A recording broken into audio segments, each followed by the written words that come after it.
Hello, अस्सलाम वालेकुम class. आज का जो हमारा लेक्चर है वो इंटरनेशनल ट्रेड के बारे में है। तो आज हम डिस्कस करेंगे कि इंपोर्ट्स क्या होती है, एक्सपोर्ट्स क्या होती है, इंटरनेशनल ट्रेड क्यों की जाती है, कितने टाइप्स की इंटरनेशनल ट्रेड्स होती हैं। तो आइए आज का लेक्चर शुरू करते हैं। स्कीम ऑफ लेक्चर आपके सामने आ रही है। सबसे पहले मैं आपको इंट्रोडक्शन दूंगा इंटरनेशनल ट्रेड का। फिर मैं आपसे आपको बताऊंगा कि हम क्यों कंट्रीज जो हैं आपस में वो ट्रेड करते हैं, इंटरनेशनल ट्रेड क्या होती है, उसकी टाइप्स होती हैं, इम्पोर्ट होती है, एक्सपोर्ट होती है। इसी तरह एडवांटेजेस क्या होते हैं इंटरनेशनल ट्रेड के और डिसएडवांटेजेस क्या होते हैं। तो आइए चलिए आज का लेक्चर शुरू करते हैं। International trade. International trade allows us to expand our markets for both goods and services that otherwise may not have been available to us।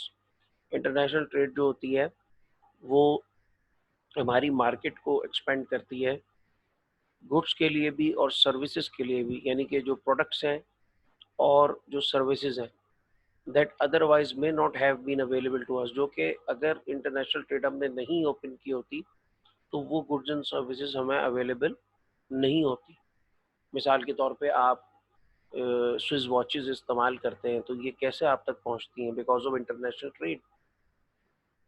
सही है ना। राडो वॉचेस हैं, स्विस वॉचेस हैं, ये आप तक कैसे पहुंच रही हैं? बिकॉज ऑफ इंटरनेशनल ट्रेड होती है, अक्रॉस द बॉर्डर्स ट्रेड होती है। आप मोबाइल्स यूज़ कर रहे हैं, एप्पल यूज़ कर रहे हैं, आप आईफोन इस्तेमाल कर रहे हैं एप्पल का, तो ये कैसे पहुंच रहा है? ये तो बनता है, अमेरिकन प्रोडक्ट है, बनती चाइना में है और फिर आपकी कंट्री में और पूरी दुनिया भर के कंट्रीज में जाती है और फिर लोग इसको बाय करते हैं।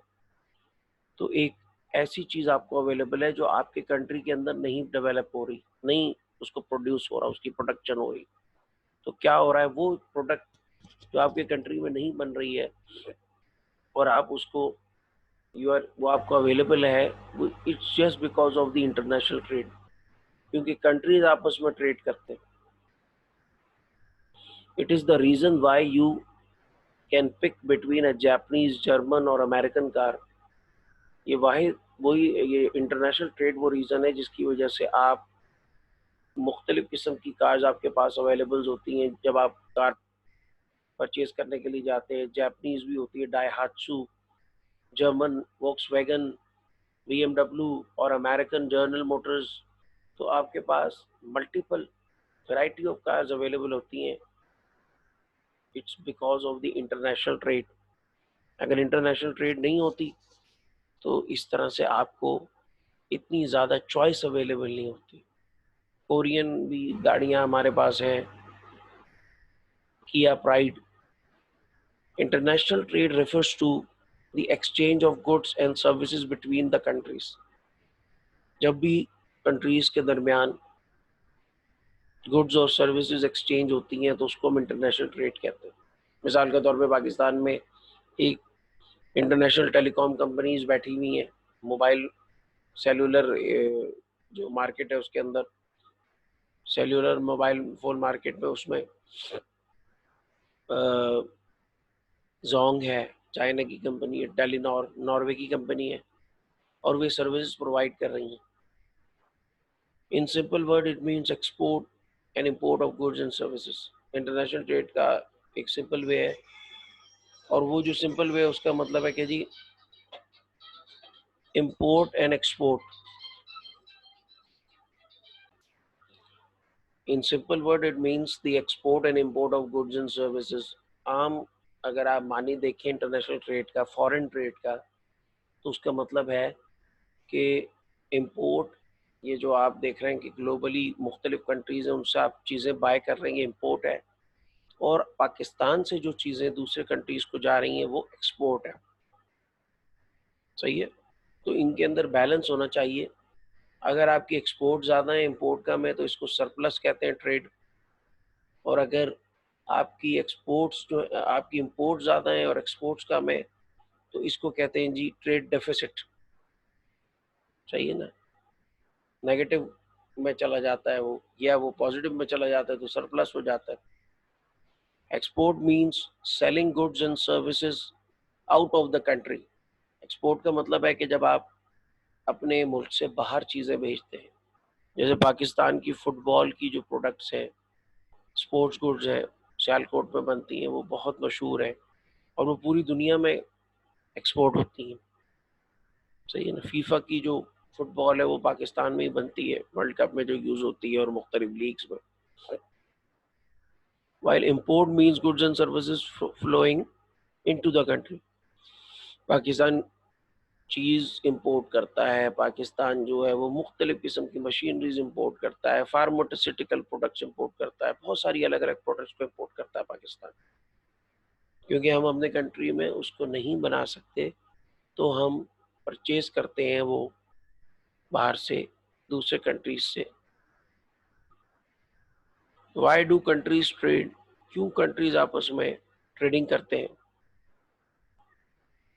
Countries go for trade internationally when there are not enough resources or capacity to meet the domestic demand. जब कंट्रीज के पास इतनी जो है वो रिसोर्सेज नहीं होती, इतनी कैपेसिटी नहीं होती कि वो अपनी डोमेस्टिक जो उनकी पब्लिक की डिमांड है ऑफ सर्टेन प्रोडक्ट और सर्विस, किसी खास प्रोडक्ट की या सर्विस की, उसको पूरा कर सकें, तो वो फिर जो है वो फॉरेन ट्रेड के लिए जाते हैं, फिर वो इंटरनेशनल ट्रेड के लिए जाते हैं। So by importing the needed goods a country can use their domestic resources to produce what they are good at। और फिर जब कंट्रीज इंपोर्ट करते हैं जो गुड्स उनको चाहिए होती हैं, फिर वो केपेबल हो जाते हैं कि वो अपनी डोमेस्टिक रिसोर्सेज यूज़ करके वो चीज़ प्रोड्यूस कर सकें जिसकी उनको ज़रूरत है। Then the country can export the surplus. और फिर कंट्री के पास जो गुड्स आ जाती हैं और वो ज़्यादा बन जाती हैं, तो वो उनको वो बना लेते हैं, उनको वो एक्सपोर्ट कर देते हैं। सरप्लस मीन्स जो ज़्यादा हो जाती हैं इंटरनेशनल मार्केट में। ये देखिए इंटरनेशनल ट्रेड डायग्राम, ये कंट्री एक्स है, ये गरीब कंट्री है। अच्छा, फिर ये जो है ये कंट्री वाई है, ये रिच कंट्री है। अब कंट्री एक्स जो है वो प्रोड्यूस करता है राइस एट चीपर कॉस्ट, कम पैसों के ऊपर राइस प्रोड्यूस करता है, तो वो इसको राइस बेच देगा। सही है, कंट्री वाई को। इन दोनों के दरमियान क्या होगी? इंटरनेशनल ट्रेड होगी बिटवीन एक्स एंड वाई। और एट द एंड क्या होगा कि जब आप इंटरनेशनल ट्रेड करेंगे तो उन दोनों कंट्रीज के दरमियान वो दोनों कंट्रीज को फायदा होगा, वो दोनों रिच होंगे। इनके पास जो है, वाई के पास राइस नहीं है अपने लोगों की फूड की डिमांड पूरी करने के लिए, और ये जो एक्स कंट्री, इनके पास जो है वो इनके पास पैसे नहीं है, तो ये इनको अपनी प्रोडक्ट सेल करके वो पैसे ले लेंगे और फिर उससे ये अपनी दूसरी ज़रूरियात पूरी करेंगे। मिसाल के तौर पे इनको फ्यूल, पेट्रोलियम प्रोडक्ट्स बाय करनी है, तो ये उससे वो ख़रीद लेंगे। इनकी भी रिक्वायरमेंट्स पूरी हो गई और इनकी भी रिक्वायरमेंट्स पूरी हो गई। तो ये फ़ायदा है इंटरनेशनल ट्रेड का। यानी कंट्री एक्स ने कंट्री वाई को एक प्रोडक्ट क्या कर दी जी? एक्सपोर्ट कर दी। एक्स के लिए जो उसने चीज़, राइस उसने सेल किए, वो एक्सपोर्ट है। वाई जो है उसने जो खरीदा तो उसके लिए ये इंपोर्ट है। सही है ना? Types of international trade, 3 types होती हैं। एक एक्सपोर्ट ट्रेड होती है, दूसरी जो है इंपोर्ट ट्रेड होती है, और तीसरी जो है इंटरपोर्ट ट्रेड होती है। ये 3 तरह की ट्रेड्स होती हैं। एक्सपोर्ट, जब हम अपने कंट्री से कोई चीज़ बाहर भेजते हैं, दूसरे ममालिक को सेल करते हैं। इंपोर्ट, जब हम दूसरे कंट्री से, बैरूनी ममालिक से कोई चीज़ बाय करते हैं। एक्सपोर्ट में हम सेल कर रहे हैं उनको, इंपोर्ट में हम उनसे बाय कर रहे हैं। और इंटरपोर्ट ट्रेड ये होती है कि हम किसी चीज़, कंट्री से कोई प्रोडक्ट लेते हैं, उसमें कोई तब्दीली करते हैं, उसमें कोई मॉडिफिकेशन करते हैं, उसमें कोई चेंज करते हैं और फिर उसको आगे फर्दर कंट्रीज को सेल कर देते हैं। ये इंटरपोर्ट ट्रेड कहलाती है। Export trade means selling goods and services to other countries. अगर पाकिस्तान गुड्स एंड सर्विसेज दूसरे कंट्रीज को सेल कर रहा है, तो ये एक्सपोर्ट ट्रेड है। इम्पोर्ट ट्रेड क्या होती है? Means buying goods and services from other, हम दूसरे कंट्री से चीज़ें खरीद रहे हैं, ये इम्पोर्ट ट्रेड है। जैसे कुछ फार्मास्यूटिकल चीज़ें हैं, प्रोडक्ट्स हैं, वो हम दूसरे कंट्री से बाय करते हैं। Entrepot trade means importing goods from one country, एक कंट्री से आपने चीज़ें खरीदी, and exporting it to another country, और फिर दूसरे कंट्री को बेच दी, after adding some value to it, उसके यानी कि कुछ उसके अंदर वैल्यू ऐड करना। वैल्यू ऐड मीन्स उसमें कुछ मॉडिफिकेशन करना। ये करके आपने वो एक कंट्री से प्रोडक्ट खरीदा, उसमें कोई वैल्यू एडिशन किया, उसमें कोई मॉडिफिकेशन किया और उसको दूसरे कंट्री को बेच दी, this is called entrepot trade. Import क्या होती है जी? Import trade refers to the purchase of goods from the foreign countries. जब आपका कंट्री जो है वो दूसरे कंट्रीज से प्रोडक्ट और सर्विसेज बाय करता है, तो इसको कहते हैं जी इंपोर्ट ट्रेड। जैसे पाकिस्तान जो है, उसके पास उस ये फैसिलिटी नहीं है, इतनी कैपेबिलिटी नहीं है कि वो पानी में ड्रिलिंग करके और ये मालूम करे कि ऑयल निकल रहा है, नहीं। तो पाकिस्तान ने क्या किया, एक कंपनी को हायर किया बाहर की, मोबिल एक्सलॉन, उसकी सर्विसेज हायर की और उसको कहा जी आप हमारे पानी में ड्रिलिंग करें और ये मालूम करके बताएं कि यहाँ पे ऑयल है या नहीं है।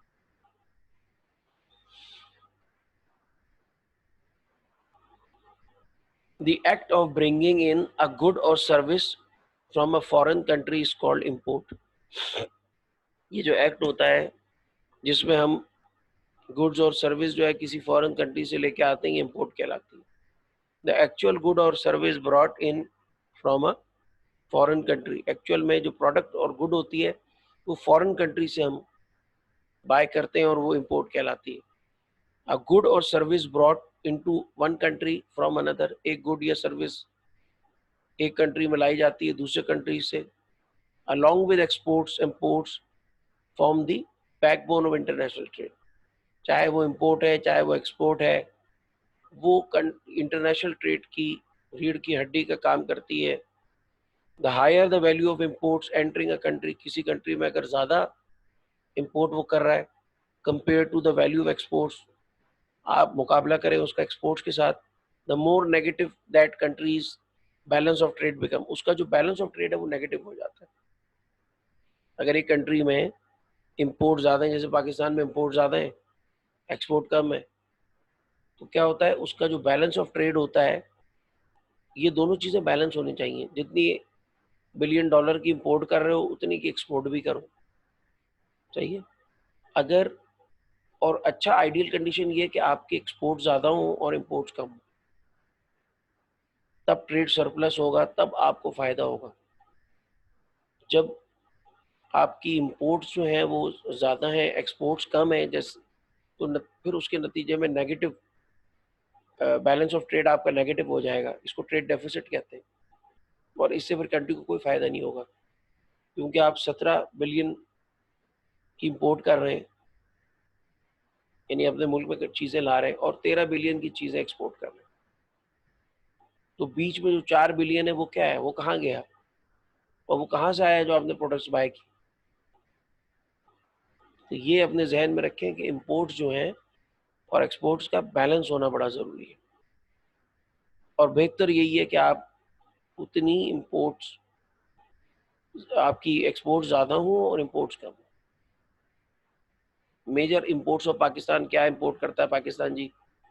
बैरूनी ममालिक से कुछ चीज़ें जो खरीदता है पाकिस्तान, उसमें क्या क्या आ जाता है जी? मशीनरी आ जाती है, पेट्रोलियम 73%, आपकी जो इंपोर्ट्स का हिस्सा है वो पेट्रोलियम पे बेस्ड है, और पेट्रोलियम प्रोडक्ट्स के ऊपर, डीजल और क्रूड ऑयल और जो है ना पेट्रोल, ये सब आप मेजर जो है ना मिडिल ईस्ट से खरीदते हो।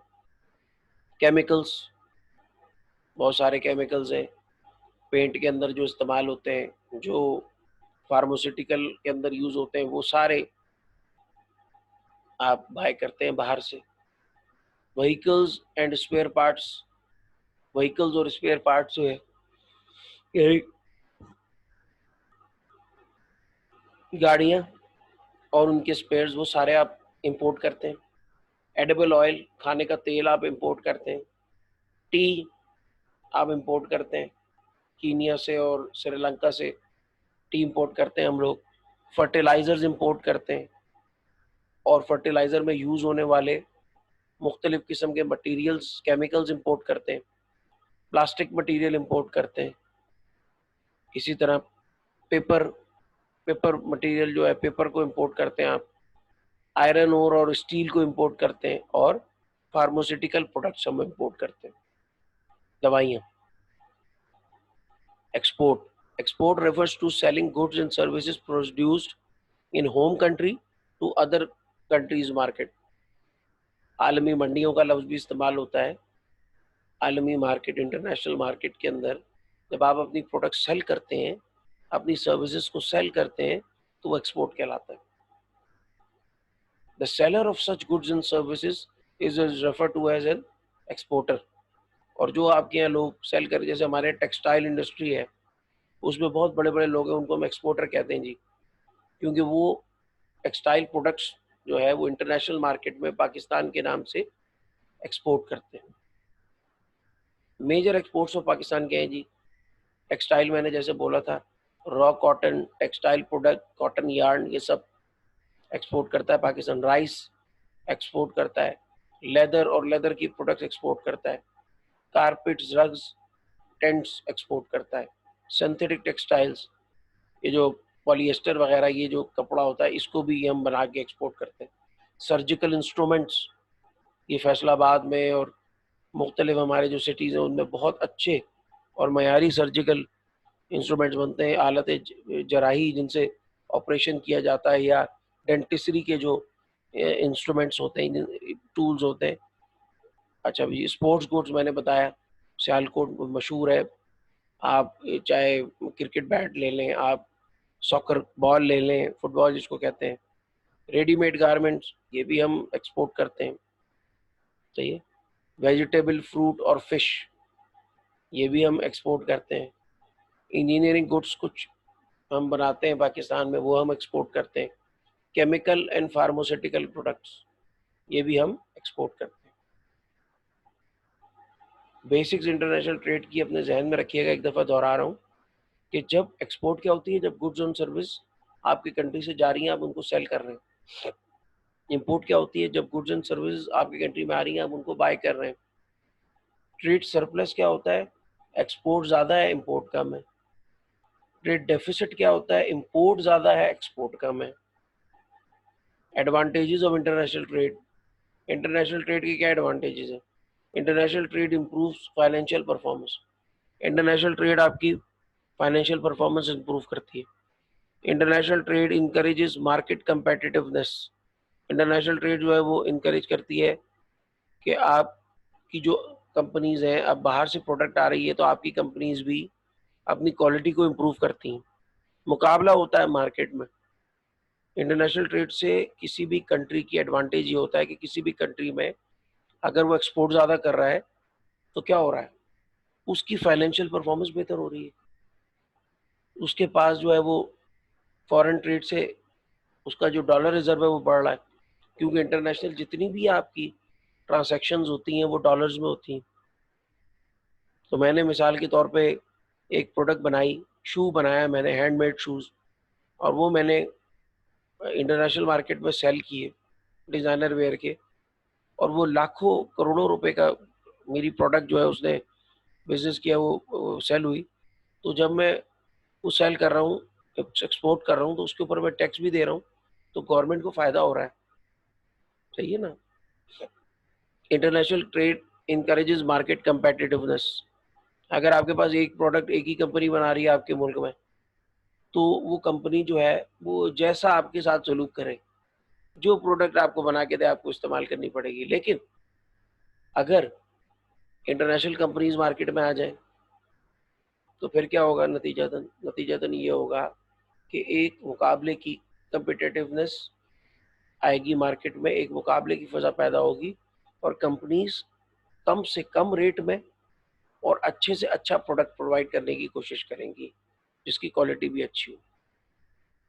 It can be used as a way to get around high levels of domestic competition.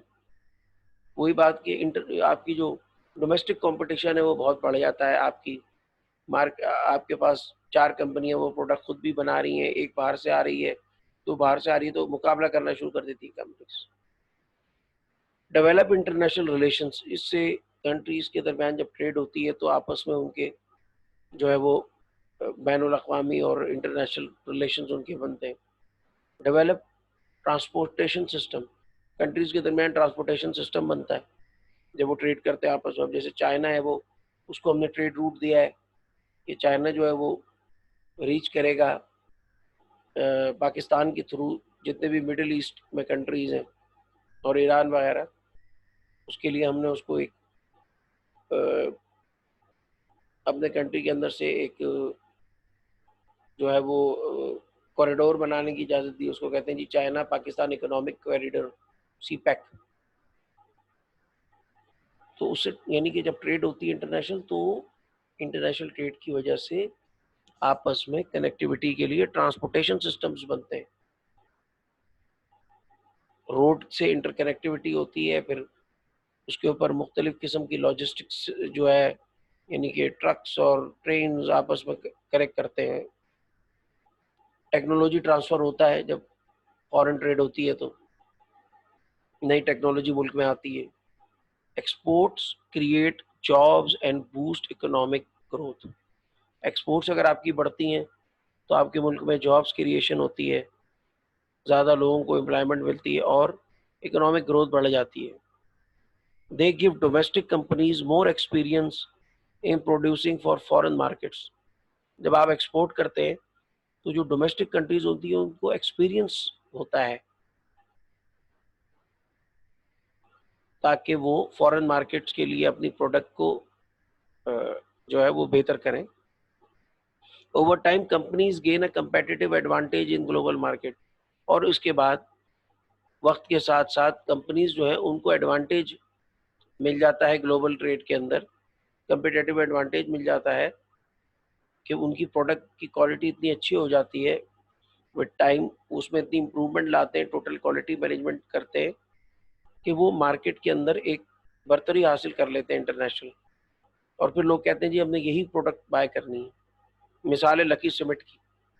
Lucky cement जो है वो सीमेंट प्रोड्यूस करती है और वो पूरा दुबई और ये सारे रीजन में जाती है, एक्सपोर्ट होती है।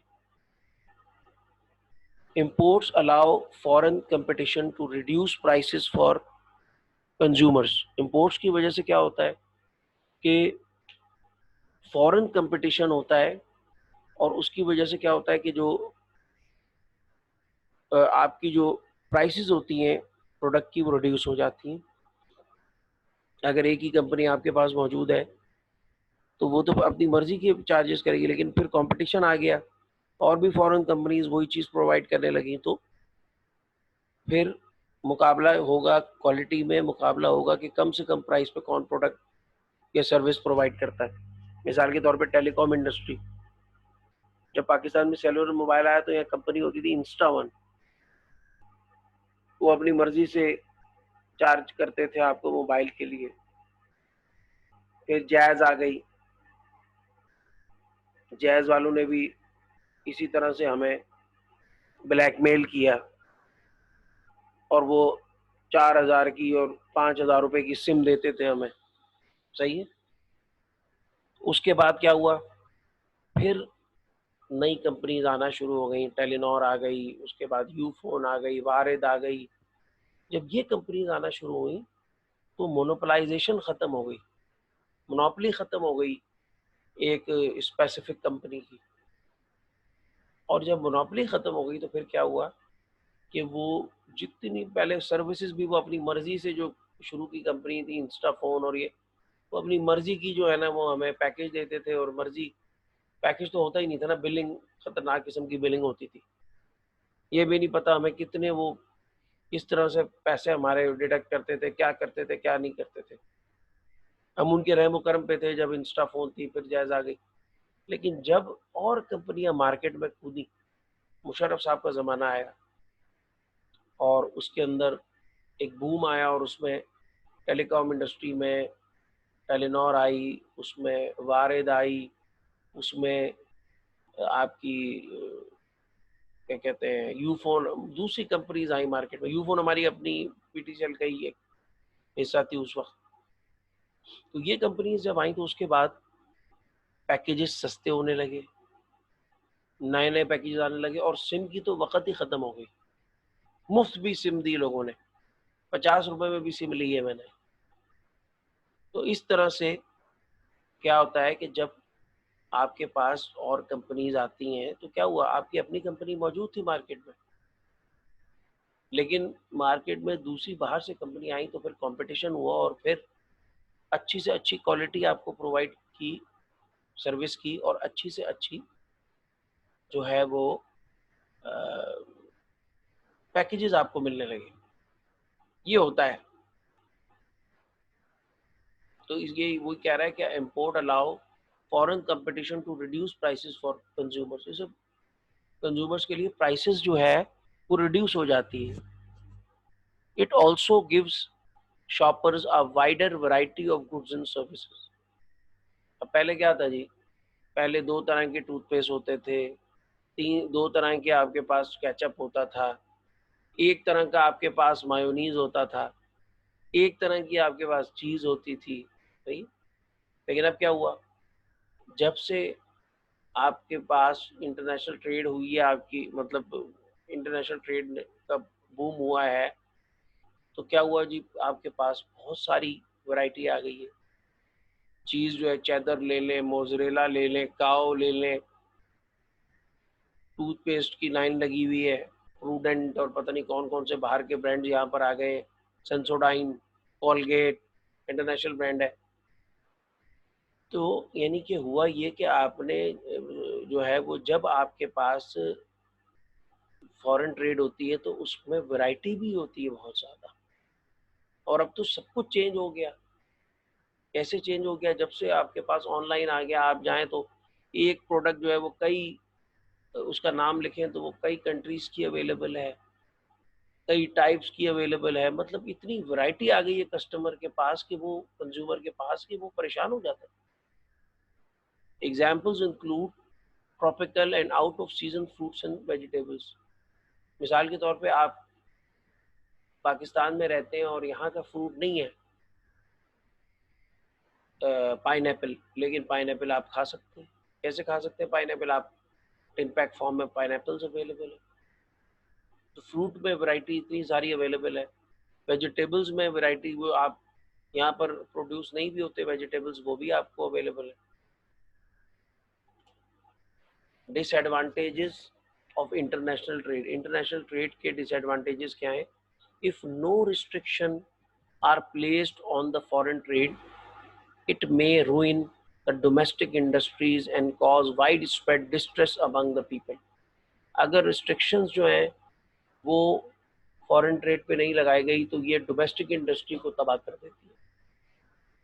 वो प्रोडक्ट ऐसी बनाते हैं, वो सर्विस ऐसी बनाते हैं कि आपकी पब्लिक सारी बाहर की कंपनी की प्रोडक्ट को इस्तेमाल करती है, और आपकी अपनी प्रोडक्ट जो है वो मार्केट से आउट हो जाती है, उसको वो खरीदते ही नहीं, उसकी डिमांड खत्म हो जाती है public. And cause wide spread distress among the people. इसकी वजह से फिर लोगों के अंदर, जाहिर है कि इससे फिर लोगों की जॉब भी, क्योंकि फॉरेन कंपनी जो है वो बाहर प्रोडक्शन करके ला के आपके पास बेच रही है, या प्रोडक्शन कर भी रही है तो वो लेके आई है अपने साथ लोगों को प्रोड्यूस करने। इससे लोगों के अंदर एक डिस्ट्रेस पैदा होता है, परेशानी पैदा होती है, उनको परेशान होते हैं। Extreme specialisation which makes a country depend on one or two industries only is bad। अगर आपका कंट्री जो है उसको स्पेशलाइज हो गया एक या दो चीज़ें बनाने में, और दूसरी चीज़ों के अंदर उसको कोई एक्सपर्टी नहीं है, तो ये भी गलत है। क्योंकि अब जैसे आप देखें, आप सिचुएशन हो गई, लॉकडाउन हो गया, सारे कंट्रीज़ के दरमियान ट्रेड नहीं हो रहा, तो अब आप दूसरे कंट्रीज़ पे डिपेंडेंट है कि भाई वो ये चीज़ अवेलेबल करेगा तो हम वो इस्तेमाल करेंगे। तो ये भी बड़ा ख़तरनाक है।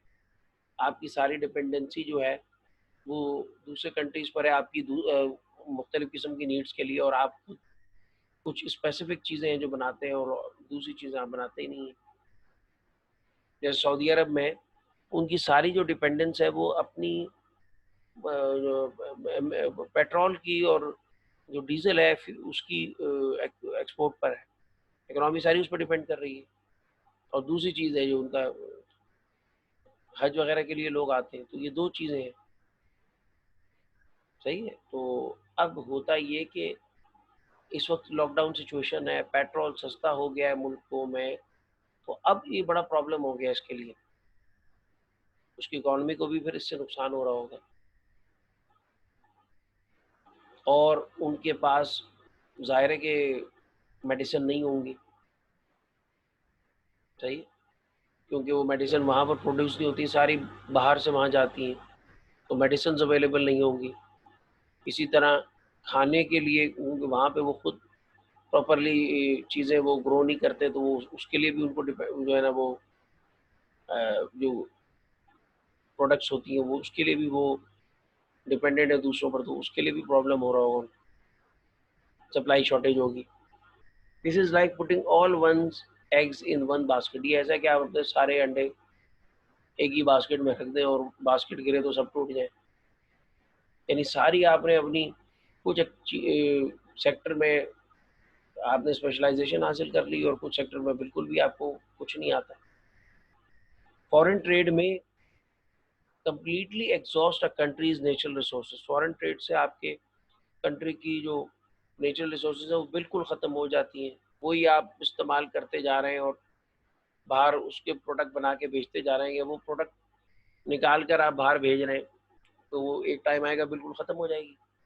लाइक कोल, कोयला है, ऑयल है, जो कि इर्रिप्लेसेबल है। अगर आपने निकाल लिया कोयला तो वापस तो अंदर पैदा नहीं होगा। ऑयल आपने निकाल लिया तो वापस तो पैदा नहीं होगा, सही है ना? जैसे कि लोग कह रहे हैं कि अरामको में जो है, अरामको के जो ऑयल रिजर्व्स है वो कम हो रहे हैं सऊदी अरब में। ऐसा और भी कंट्रीज़ के साथ होगा, मैं एक मिसाल दे रहा हूँ। डोमेस्टिक अनएम्प्लॉयमेंट, अब जब आपकी फॉरेन कंपनीज़ आपके मुल्क में स्ट्रॉन्ग हो जाएँगी तो फिर डोमेस्टिक जो इंडस्ट्री है आपकी, छोटी इंडस्ट्री है, डोमेस्टिकली आप चीज़ें प्रिपेयर कर रही है, उसमें अनएम्प्लॉयमेंट जनरेट हो जाएगी, लोगों के पास काम नहीं होगा। तो ये था डिसएडवांटेजेस ऑफ ट्रेड। आइए आज के लेक्चर को समराइज़ कर दूँ। इंटरनेशनल ट्रेड क्या होती है basically? International trade is the exchange of capital, goods and services across the international borders और टेरिटरीज़। जब भी हम गुड्स एंड सर्विसेज़ जो हैं वो एक्सचेंज करते हैं अक्रॉस द इंटरनेशनल बॉर्डर्स और टेरिटरीज़, ये कहलाती है जी international trade, foreign trade.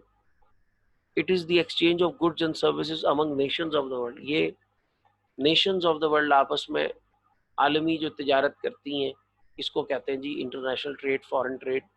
As a result of international trade the market contains greater competition. International trade के नतीजे में मार्केट के अंदर बहुत ज़्यादा कंपटीशन होता है, and therefore more competitive price.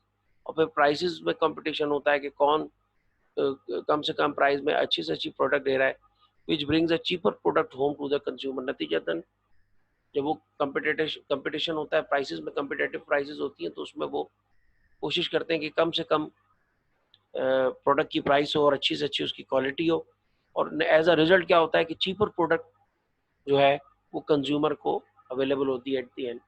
ये था आज का लेक्चर। टास्क आपका ये कि आपने टाइप्स ऑफ ट्रेड पे, इंटरनेशनल ट्रेड पे आपने एक असाइनमेंट बनाना है। मैं कलेक्ट करूंगा। व्हाट्सएप नंबर आपके पास है, कोई क्वेश्चन है तो आप कर लीजिएगा। थैंक यू क्लास, अस्सलाम वालेकुम।